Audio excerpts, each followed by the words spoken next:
So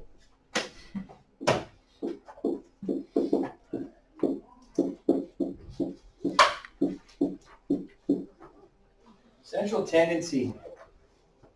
If we measure and compare data, all right, there are three main ways in which we measure central tendency to check our information. All right, and I'm sure you have seen some of this.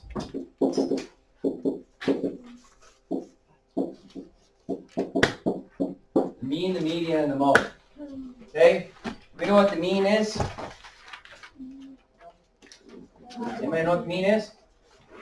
Yes, sir.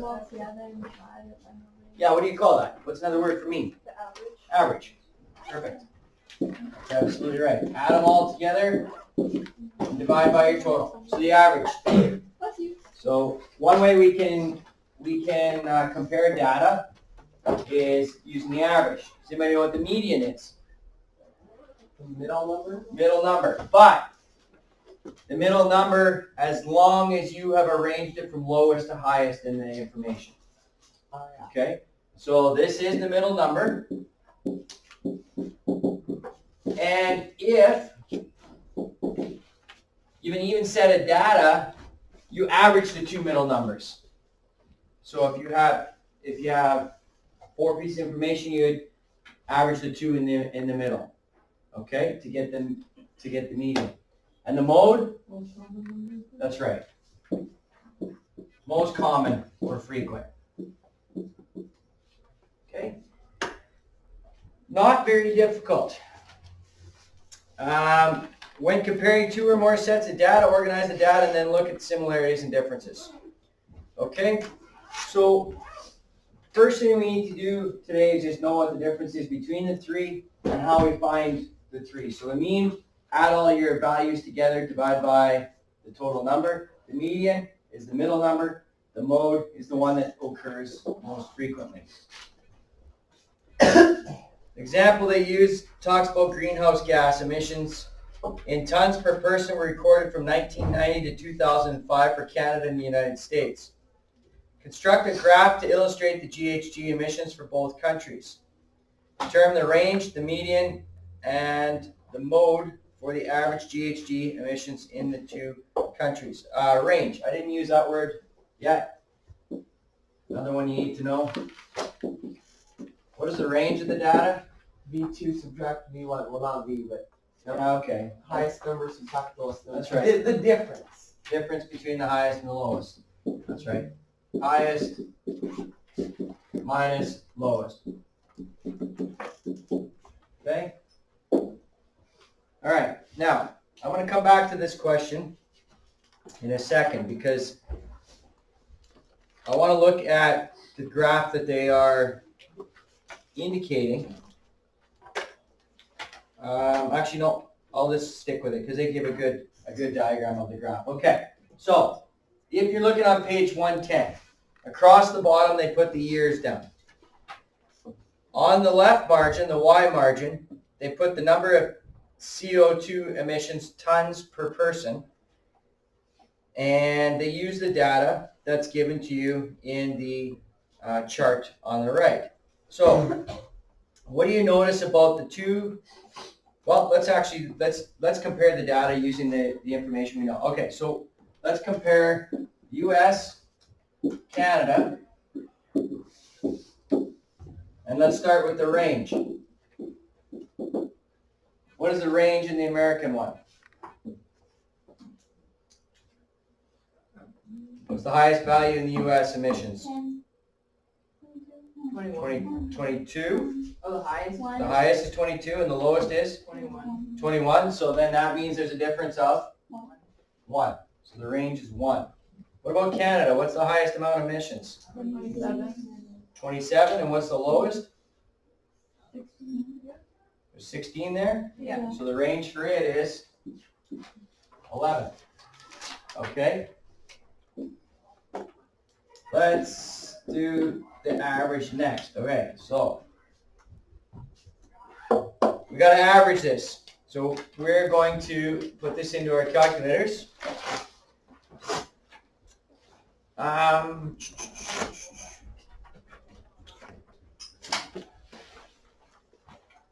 Do we all have graphing calculators? I don't know. I lost mine. Okay, at some point this week, if you want to make life easy for yourself, I would get a graphing calculator this week, or get the app, the TI-83 app on your phone. I don't care what you use, but you need to get that. So either go to the library at some point this week and get graphing. We're going to use the statistics information program on the calculator, which makes life a lot easier for you. Plus, it's going to lead you into grade 12 applied, where we do regressions or graphs.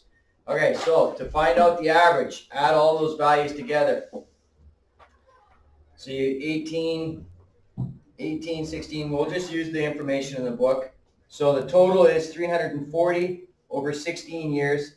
So the mean for Canada is 21.25 tons per person. The mean for the US is 21.125. Okay? Median, middle number. So you'd have to arrange it from lowest to highest and find out what the middle number is. And what did I say to you if you have an even amount of data? Because we do here, 16. What do I do to find the You median? take the two middle numbers. Yeah, two middle numbers and average those two. So in this case, for Canada, it's 20. For the US, it's 21. Okay. And the mode, which one appears most frequent? US, what is it? 21. What about Canada? 19 or 20? They both appear in the same amount? Okay. So would you do 19.5 or no? No, Because that's not a number that occurs. that's right. Yeah. Okay, so far so good? All right. You see the graph that they drew for you? So the American one stays pretty consistent all the way through. The Canadian one bounces, Yeah. right? You have higher, lower. So let's talk about making sense of this data, okay? Which country would you say does a better job of CO2 emissions? And why? I would say the United States. What part of that information would tell you that, what are you looking for? Average. Average? Okay. Anybody else? If you look at the average, which one is better? USA. USA. If you look at the median, which one was better? Canada? Yeah. If you look at the overall data, what do you think? If you look at all the information, what do you think? Canada. Say Canada? I would say the United States. Because Okay. it looks like it took us a while to get up to the high levels, but it looks like we're staying up there. Are And, we gonna go down? but we're, Yeah, but we're oh, going but we down. haven't gone past where they are, and chances of it going back up is like, They've been steady for like how many years though? They Why do you think go that up or is? down. Why have they remained fairly consistent? Because they aren't really changing anything. They got a bigger population, right? So why wouldn't you think it was higher than than Canada? Like all of New York, same population of basically all of Canada. So why would their emissions be so consistent and so, I guess, lower compared to Canada? probably because it's colder up here. Because that's per person. Well, Older? travel, you can think about travel too. For people to get to places. Yeah. You're burning more because we're so spaced out compared to where everyone's in a tight knit place. Okay. Low farming here. Yeah. There's lots, there could be reasons, but why is it that the Americans are exactly at 21 and 22 basically all the way through? That might be government legislation. That may be they put a cap on the emissions that manufacturing plants can put up. Because there has to be more. You would think that per person, there would be more emissions in the US than there would be in Canada. Yeah. But it is per person too. So based on the population, you're still averaging all of their people over the amount of emissions that go up. So that may not change anything either. Okay? So that's just the start of this. You need to know range, mean, median, mode. The second part to this, there are two things that they want you to be able to do when it comes to charting. They want you to use a frequency table. Okay? So a frequency table is another word for a chart. And a frequency table, you take information and you tally it. Okay? So I'm just going to go through this page 112 with you because it's to display a larger set of data. You can use a histogram or a frequency polygon, which I'll get to in a minute. To compare two or more data sets in frequency tables, use frequency polygons. For a histogram, plot the frequency data on the vertical axis and intervals on the horizontal axis. The graph looks like a bar graph. The graph looks like a bar graph with no spaces between the bars. For a frequency polygon, plot the frequency data on the vertical axis and intervals on the horizontal axis. The graph looks like a line graph with the midpoints of each interval joined. Okay. Basically what I want you to look at is look at the chart or the graph on the top of page 113. Look at the graph on page 113.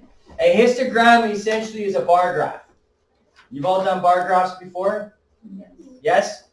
The only difference between a histogram and a bar graph is the information. There's no gaps. So you put each bar touching the next one. Okay? The frequency polygon, all you're doing is marking off where it is. So if you were to draw the bar graph first, or the histogram first, I have something like this, this.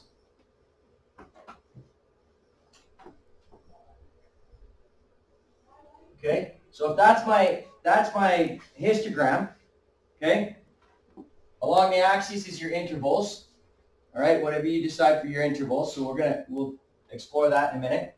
And then they say that the vertical axis is your frequency data, so this is your data here.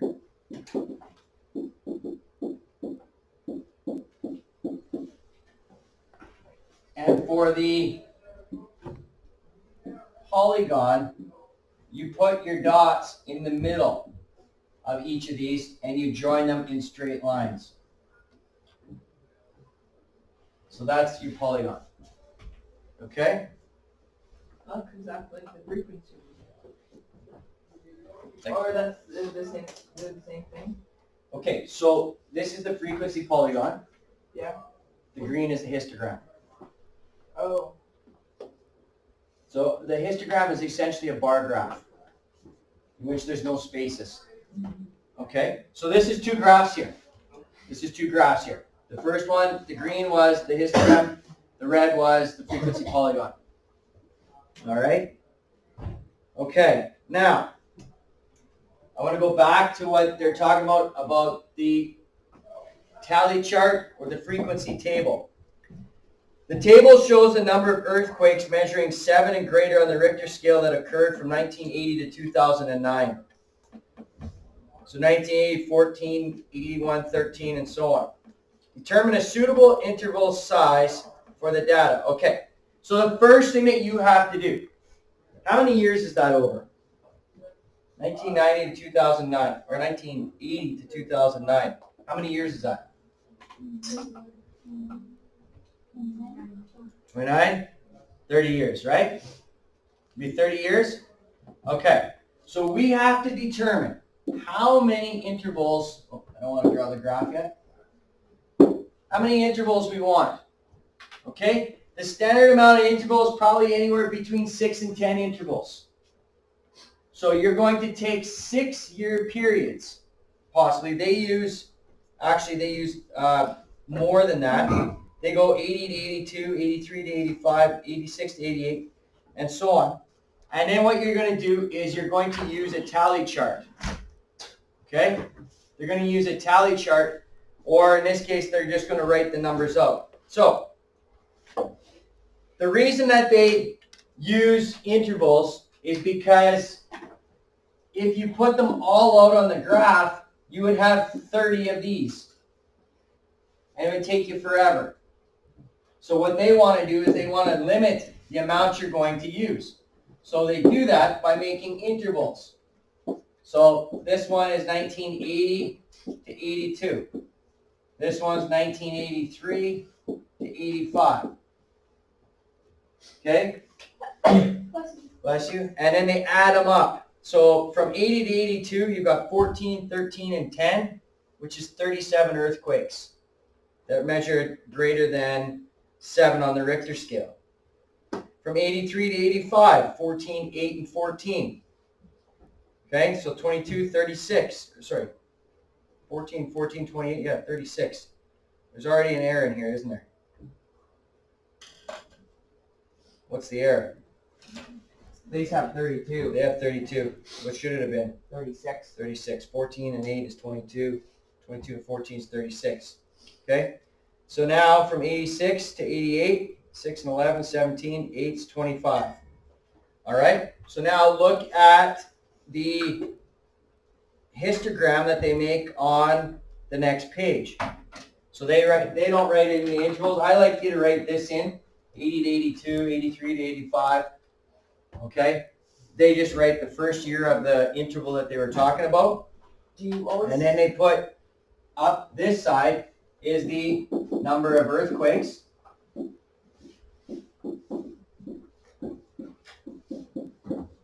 Up the side. And then you make, okay, so two things. Number one, you set your range out based on your numbers. Okay, so you're looking at the numbers there. What's the lowest number of earthquakes over a 3-year period? 25. And the most is? 51. 51. Okay, so you have a choice. Starting at 0 here and going up by 5s if you want. You can go up by 4s, whatever you think. One of the things they do in statistics is if they don't want to start at 0 and they want to narrow down your range, they put a little squiggly line right here. So that means then that we're not starting at 0. We can start at whatever we want. So if the minimum was 25, I'd start at 25, maybe go 28, 31, whatever, all the way up, or I'd go 25, 30, whatever. But if you put a line here, then that means that we're not starting, this area doesn't represent 0. Okay? Now they did. They went from 0 to 60, which is fine as well. And they drew the graph. Now the important part of this, the histogram and frequency polygon, you're going to be able to do no problem. The important part of this is this frequency table. Because when you start finding range and standard deviation and averages for large sets of data, you want to use intervals to make the question a lot easier. So we'll get into that in a day or two here. Okay?